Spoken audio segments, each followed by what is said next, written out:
부정선거의 가장 큰 수혜자는 누구? 이재명. 부정선거의 가장 큰 피해자는 누구? 국민이다 라는 겁니다. 반갑습니다. 김영윤TV입니다. 트럼프의 복수, 매우 날카로운 복수가요, 이재명의 운명을 겨누고 있는 것 같습니다. 트럼프는 우주 최강 대통령입니다. 그냥 정치인이다 라고 보기에는 막강 파워를 지녔죠. 43일 만에 전임 정권을 능가하는 조치를 단행하고 있고 미국 정치사를 다시 쓰고 있습니다. 그 중심에는 말이죠, 2020년 부정선거에 대한 복수가 들어있죠. 트럼프 개인의 분노가 이제는 국가의 정책이 되고 있습니다. 전 세계 부정선거 카르텔과의 전면전이 시작됐다라는 것이죠. 최측근으로 이 FBI 국장에 임명된 캐시 파텔은요, 부정선거 척결을 선언하면서 중국 공산당이 미국 대선에 개입한 문서를 공개하기 시작했습니다. 이게 단순한 미국 내부의 문제가 아니라 우리나라까지도 포함된 글로벌 선거조직 네트워크에 대한 정조준이다 라는 게 후덜덜한 겁니다. 뉴스맥스, 더 힐, 워싱턴 타임즈, 보수 성향의 미국 언론이 이재명을 한국의 버니 샌더스라고 지목하면서 문제의 중심으로 지목하고 있습니다. 이재명의 정책은요, 트럼프의 기준에서, 미국의 기준에서 봤을 때 가장 혐오하는 친중국, 반미 성향 고스란히 반영하고 있습니다. 미국 기업을 겨냥한 플랫폼 규제, 대북 제재 위반 의혹도 있죠. 800만 달러 보냈다라는 의혹을 받고 있습니다. 중국인 관광객 무비자 확대를 추진하고 있습니다. 하나같이 베이징의 이익과 맞닿아 있다라는 거죠. 더욱이 나토 회의 불참했습니다. 이거는 트럼프가 대외 압박 전략을 펼쳐내는 것에 대한 정면적인 도전으로 해석을 했다라고 보고, 거기에 대한 조치가 뭐냐? 루비오 국무장관의 방한 무산이다 라는 거죠. 트럼프의 외교 정보 전략이 어떻게 한국의 부정선거 의혹과 맞물려 가지고 이재명을 겨냥하고 있는지에 대해서 분석이 필요합니다. 또 미국 정보 당국의 움직임, 그리고 국제선거감시단의 활동, 대한민국의 선거관리위원회의 충격적인 친중 행보까지 드러내면서 대한민국의 보수 진영이 어떤 전환점을 맞이하게 될지에 대해서도 정리를 해보겠습니다. 구독과 좋아요, 멤버십으로 영상 시청해 주시면 제게 큰 힘이 됩니다. 구독자 몰에 상품들을 보시면요, 농가와 판매자와 직접 연결되어 있습니다. 프리미엄 상품을요, 좋은 가격으로 만나보실 수 있다라는 거죠. 농가 살리기 운동에 적극 참여해 주시기 바랍니다. 감사합니다. 자, 트럼프가 선포한 부정선거 전쟁, 단순한 정치 보복이 아니라 글로벌 권위주의 세력에 대해서 전략적 응징을 하고 있다라고 저는 분석하고 있습니다. 트럼프는요, 누가 친중인가, 누가 친미인가, 그 기준으로 적과 동지를 가른다라는 거죠. 그런 기준으로 볼 때 이재명이가 트럼프 입장에서는 가장 경계하는 정치인의 전형이다라는 거죠. 실제로 트럼프는요, 이재명을 향해서 직접적인 언급을 하지 않음으로써 전략적 침묵을 유지하고 있습니다. 여기서 하나 잠시, 대한민국 정치인들 중에서요, 이 트럼프와 진짜 통화한 사람, 그것도 영어로 통화한 사람은 누구? 한덕수다라는 거죠. 그리고 한덕수 국무총리에게 트럼프가 이런 질문을 했습니다. 대선에 나가냐고 물었죠. 그 말은 조금 더 넓게 해석을 해보면, 대한민국의 윤석열 다음에 한덕수, 뷰티풀 한덕수 너야 라고 말했다라고도 해석할 수 있는 거죠. 트럼프의 픽은 보수 정권을 이어갈 수 있는 한덕수다라고 생각할 수 있는 겁니다. 자, 다시 돌아와서 생각해보면 이 이재명에 대해서 이재명 정부는 통화했다, 드높으신 이재명을 빨리 뵙기를 바란다라고 트럼프가 얘기했고, 암살에 대한 경험을 공유했고, 골프도 같이 치고 싶다라고 했다라고 얘기하지만 백악관은 일체 말하고 있지 않습니다. 백악관에서 트럼프가 한국에 대해서 언급한 사람은 한덕수, 그리고 윤석열 대통령에 대해서 탄핵이 정리가 된다라고 하면 빠르게 만나겠다라는 취지로 이야기를 했죠. 그러니까 윤석열과 한덕수를 얘기했다라고 보시면 됩니다. 이재명은요, 말할 가치도 없다, 치아뿌라 이거다라고 보시면 되겠죠. 미국 보수 언론과 정보기관이 집중적으로 지목하는 인물은 이재명입니다. 뉴스맥스에서는 아예 대놓고 한국의 버니 샌더라고 칭했습니다. 자, 버니 샌더가 누구냐? 민주당 내 대표적인 좌파 정치인입니다. 민주적 사회주의를 자처하고 있는 사람이고요. 의료와 교육의 무상화, 주택보장, 부자 증세, 대기업 해체 등 하는 짓이 보니까 좀 느낌 오죠? 대규모 복지 확대, 국가 개입을 통해 가지고 사회 불평등을 해소하자라는 급진적인 개혁안을 추진해 왔습니다. 이재명하고 좀 비슷하죠?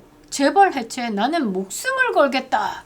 그렇게 지금 한 거와 비슷하다라는 겁니다. 또 자본주의 체제에 대한 비판을 노골적으로 펼쳐온 사람입니다. 그래서 미국 내 보수 진영에서는 극좌 포퓰리스트로 인식되어 왔죠. 요런 사람과 이재명을 같은 선상에 두고 이야기를 한다라는 거죠. 이 버니 샌더스 입장에서는 이 쪼물레기 같은 게 나와 같이 어깨를 나란히 해 기분 나쁠 수도 있겠네요. 그런 생각이 살짝 드는데요. 이재명을 이 버니 샌더스에 비유한 것은 실제로 이재명이 대규모 재정 살포, 친중 외교 노선, 반미 입장을 노골적으로 펼쳐내고 있죠. 미국 보수 진영의 시각에서는 동일 선상에 놓이기 때문에 그렇게 이재명을 버니 샌더스라고 비유를 한 것입니다. FBI가 공개한 문서에 따르면요, 중국은 위조된 운전면허증으로 미국의 우편투표 시스템에 개입하려 한 정황이 포착됐다. 이 내용을 파헤친 인물이 바로 트럼프가 직접 임명한 FBI 국장 캐시 파텔이다 라는 거죠. 자, 이 부정선거에 연루된 자들을 끝까지 추적하겠다라고 밝혔습니다. 국제공조 수사 가능성까지 시사했다라는 거죠. 한국도 그 대상에서 결코 예외가 아니다라는 겁니다. 사실 저는 중국과 한패 먹은 게 대한민국이다라고 저는 보고 있습니다. 자, 반면에 윤석열 대통령은 미국 우파 진영에서 부정선거의 피해자이자 자유민주주의의 동맹으로서 평가를 받고 있습니다. 탄핵 사유가 된 계엄령 검토도 사실 부정선거 의혹을 밝히려는 시도에서 비롯됐다라고 미국의 보수 진영에서는 알고 있습니다. 그래서 오히려 동정 여론을 일고 있다라는 거죠.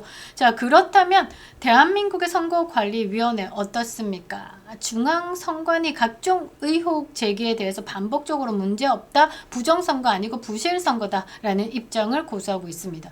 아니, 그 선거가요 민주주의 꽃인데 한 표라도 뭔가 부실이든 부정이든 문제가 생겼다라고 하면 그 선거 자체를 다다시 시작해야 되는 겁니다. 그런데도 소쿠리 투표함이 나왔고 봉투 안에 이재명이 도장 찍히게 나왔고 한 사람이 몇 번을 투표했다라는 내용들이 나와도 부실이다라고 그냥 덮고 넘어간다라는 거죠. 이거는 국제사회에서 봤을 때 골 때리는 상황이다라고 밖에 해석을 할 수 없죠.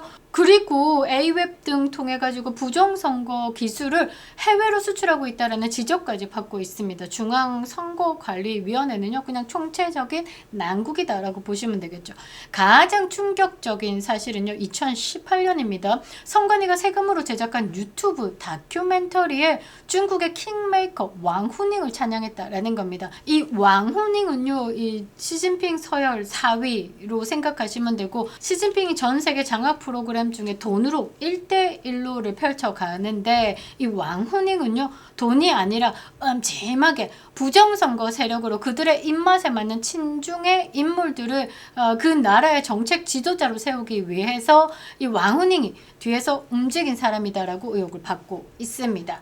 미국이 명백한 적으로 규정한 인물이 이 중국의 왕후닝이 한국의 선거 기간이 중심이 돼가지고 이 왕후닝을 홍보했다라는 겁니다. 워싱턴은 이런 점을 놓치지 않고 있다라는 거죠. 트럼프 2기의 외교는 이미 이란을 공습했고요. 캐나다 트루도를 압박해서 이 총리 사퇴를 시켰습니다. 그리고 젤렌스키를 백악관으로 불러가지고요, 면박을 줄 정도로 직설적이다라는 거죠. 이재명이 그 대상이 되지 않으리란 법이 없죠. 그래서 이재명이 트럼프 대통령을 만나지 못하고 있다라고 저는 생각하고 있습니다. 이 이재명은요, 미국 입장에서 봤을 때 반미 노선 가고 있죠. 친중, 친북 노선 가고 있죠. 부정선거의 최대 수혜자로 보고 있죠. 대북 송금 800만 달러까지 올려보낸 사람. 그러니까 트럼프가 싫어할 요소만 골라가지고 가지고 있는 인물이다라고 보시면 됩니다. 이젠 트럼프가 말이 아닌 행동으로 메시지를 전달을 하고 있죠. 미국 언론이 부정선거 의혹을 보도하고 있고 FBI가 이 관련된 문서를 하나하나씩 공개하고 있고 국제선거감시단이 워싱턴에서 기자회견을 여는 상황. 미국 의회 상원 하원 의원 앞에서 부정선거 영상, 이영돈 PD의 부정선거 영상이 빵빵 틀어지고 민경욱 의원과 박지원 변호사가 의회에서 이 국제선거감시단의 보고서를 읽고 대한민국이 그동안에 있었던 부정선거에 대해서 증거를 낱낱이 설명하는 그런 시간을 가졌죠. 그런데 한국은 더 이상 여기에서 깨끗하다, 우리는 부실이었지 부정이 아니다 라고 우길 수 없다라는 겁니다. 이재명은요, 부정선거 의혹에 대해서 그냥 귀를 닫고 대한민국 언론과 함께 침묵으로 일관하고 있습니다. 하지만 침묵과 부정으로 진실을 영원히 덮을 수는 없다라는 거죠. 진실은 말이죠, 시간이 좀 지나더라도 반드시 밝혀지기 마련입니다. 오는 14일입니다. 월요일이네요. 무스탄 대사가 대한민국을 방문합니다. 저는요, 이 무스탄 대사가 미국의 대사로 임명하는 것이 맞다. 그가 가장 적합한 인물이다라고 저는 백악관에 이메일을 보내고 있습니다. 제 커뮤니티에도 그 내용을 쫙 정리해가지고 많은 분들이 요거 그대로 컨트롤 C 해가지고 이메일을 보내주시기 바란다라고도 제가 올려드렸는데요. 계속 백악관에 이메일을 보내고 있습니다. 이거는 저의 개인적인 바람이 아니라 대한민국 자유민주주의를 되찾고자 하는 보수 유권자들의 열망이기도 합니다. 대한민국 부정선거를 밝히려는 외침은 점점 더 커져가고 있죠. 부정선거의 가장 큰 수혜자는 누구? 이재명. 부정선거의 가장 큰 피해자는 누구? 국민이다 라는 겁니다. 우리는요, 진실을 되찾기 위한 싸움을 지금까지 벌이고 있었죠. 우리가 기꺼이 감당해야 될 의무다라고 생각합니다. 그리고 여러분들에게 한 번 더 묻고 싶습니다. 거짓과 침묵을 선택할 것인가, 아니면 진실과 정의를 선택할 것인가 라고 말이죠. 정치는 계산이 아닌 열정이다 라는 겁니다. 김영윤TV였습니다.